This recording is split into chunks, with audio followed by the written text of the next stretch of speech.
Départ de Chamonix pour l'Italie, en passant par le col du Grand Saint-Bernard. L'Italie, à vol d'oiseau et sans tunnel, pas si loin de Chamonix. À vol d'oiseau. ATMB Globule Radio vous propose la saison 5 d'À vol d'oiseau. Un voyage sonore au départ de Chamonix. Pour étancher votre soif de mouvement au pays du Mont Blanc. Le tunnel du Mont Blanc est fermé pour quelques semaines en cet automne 2025. Mais j'ai quand même bien envie d'une pizza en Italie. Pas de souci, me rétorque mon tapis. Nous la mangerons cette pizza, en passant par le col du Grand Saint-Bernard. Allez, c'est parti. On quitte Chamonix et jusqu'à Valorcine, on fait la course avec le Mont Blanc Express, le petit train rouge et blanc qui relie la Suisse à la France. Mon tapis est rapide comme l'éclair ou comme bip bip, vous le connaissez ? On gagne haut la main, d'autant plus que le train marque une pause à la gare avant de repartir vers le Châtelard. Survoler le col de la Forcle est toujours aussi vivifiant. Ça sent les Alpes, ça sent les alpages. Arrivé à l'entrée de Martigny, on bifurque à droite, direction le col. Des vélos en descente, des motards dans les deux sens se font plaisir sur cette route sinueuse. Et on arrive au col.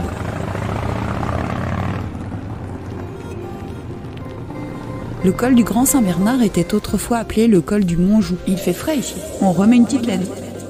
Nous sommes à 2469 mètres d'altitude et toujours en Valais, sur la commune de Bourg-Saint-Pierre. La frontière avec l'Italie sur la commune de Saint-Rémy-en-Bosse passe quelques centaines de mètres au sud-ouest du col. La vue sur les montagnes est saisissante. C'est le 3e plus haut col routier des Alpes suisses et le 7e plus haut d'Italie. À l'origine, la route n'était qu'un simple chemin muletier, étroit et raide, impraticable aux attelages. Il faut attendre le règne de Claude, qui a régné entre 41 et 54 après Jésus-Christ, pour qu'elle soit améliorée et vraisemblablement rendue carrossable pour les chars qui ne pouvaient d'ailleurs l'emprunter que l'été. La route qui reliait à Augusta Praetoria, à Ust, à Forum Claudii Valentium, Martigny, était jalonnée de bornes militaires. Mon tapis m'emmène au musée du col où on peut voir une copie de celle qui se trouve contre l'église de Bourg-Saint-Pierre. La route carrossable, tracée en 1905 et ayant une déclivité de 9%, n'est praticable que lorsque la neige a suffisamment fondu à la belle saison. Elle est doublée par un tunnel routier de presque 6 km creusé en 1964. La route d'accès au col est couverte. L'entrée nord, côté Valais, se situe à 1918 mètres d'altitude et l'entrée sud, côté Val d'Autun, à 1875 mètres. La liaison transalpine est donc praticable toute l'année. Même avant le tunnel, ce col a toujours été un lieu de passage. Vous connaissez sûrement le tableau du peintre Jacques-Louis David, intitulé « Le premier consul franchissant les Alpes au col du Grand Saint-Bernard » où il représente Bonaparte monté sur un cheval fougueux. Si c'est vrai que Bonaparte est passé par là en mai 1800 avec 40 000 hommes lors de la campagne d'Italie, il paraît qu'il montait plutôt un mulet, bête jugée plus sûre pour les sentiers de haute montagne. Bien avant cela, c'était un lieu de passage privilégié des commerçants et des pèlerins, mais aussi le lieu de nombreux brigandages. Au XIe siècle, Saint Bernard de Menton a pitié des malheureux qui mouraient régulièrement en montagne.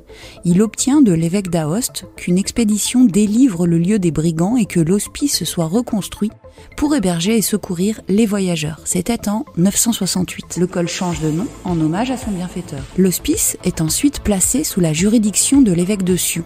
Cette particularité explique le fait que l'intégralité du col se situe aujourd'hui en territoire suisse. Ce col a été l'un des passages principaux entre le sud et le nord des Alpes jusqu'au XIVe siècle. À partir du Haut Moyen-Âge, le col a été concerné par le marronnage. Par le terme marron ou marronnier, on évoque le prédécesseur du guide, c'est-à-dire un professionnel qui, dès l'an 1000, est investi du droit de marronnage, c'est-à-dire du droit d'accompagner des voyageurs dans les Alpes. Une franchise est octroyée en 1273 par la Maison de Savoie dans la vallée du Grand Saint-Bernard. Donc voilà, le service de la route était garanti par les marronniers, l'hospice avait des marronniers qu'il rétribuait et mettait gratuitement au service des voyageurs. La corporation des marronniers se composait d'habitants des villages montagnards voisins qui trouvaient une source de revenus appréciable à se transformer à l'occasion en guide ou porteur, afin d'aider pèlerins, marchands, à traverser le col ou à se porter à leur secours en cas de danger. Ces marronniers, autant que les chanoines qui les employèrent, ont joué un rôle décisif dans la réputation charitable de l'hospice. Dans un extraordinaire récit de sa traversée des Alpes en janvier 1129, Rodolphe, abbé de Saint-Tron, en Belgique, raconte comment, après être resté 2 jours à Saint-Rémy, bloqué par les avalanches, les guides de la montagne se présentèrent spontanément aux pèlerins et leur indiquèrent pour quelle lourde somme d'argent ils leur ouvraient le chemin. Il les décrit ainsi. Les guides étaient coiffés d'un bonnet de feutre à cause du froid excessif. Leurs mains gantées de fourrure, leurs pieds munis de chaussures montantes aux semelles équipées de clous de fer à cause de la glace glissante, et ils tenaient de longues piques pour repérer le chemin sous l'épaisse couche de neige. À partir de 1650, les marronniers du Grand Saint-Bernard commencent à entraîner les Saint-Bernard. En 1786, Horace Bénédict de Saussure décrit le travail des marronniers, parfois accompagnés et aidés par les chanoines du Grand Saint-Bernard. C'est surtout en hiver et au printemps que leur zèle est le plus méritoire, parce qu'ils les exposent alors à de grandes peines et à de très grands dangers. Dès le mois de novembre jusqu'au mois de mai, un domestique de confiance, qui se nomme le marronnier, va jusqu'à la moitié de la descente au-devant des voyageurs, accompagné d'un ou 2 grands chiens qui sont dressés à reconnaître le chemin dans les brouillards, dans les tempêtes, en les grandes neiges, et à découvrir les passagers qui se sont égarés.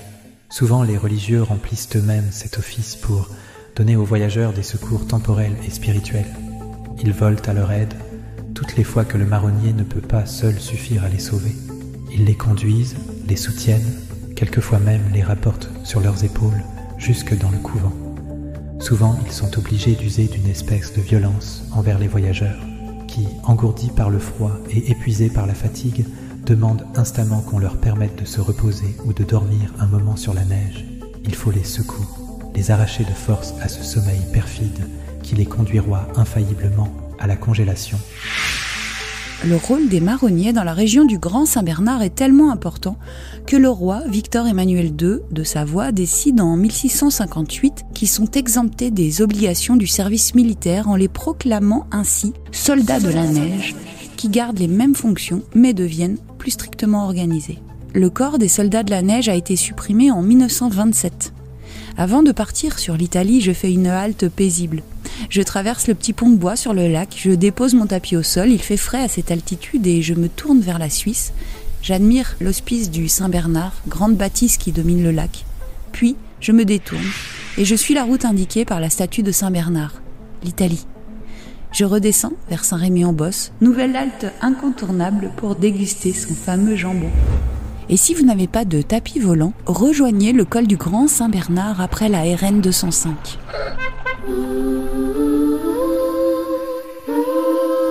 À vol d'oiseau.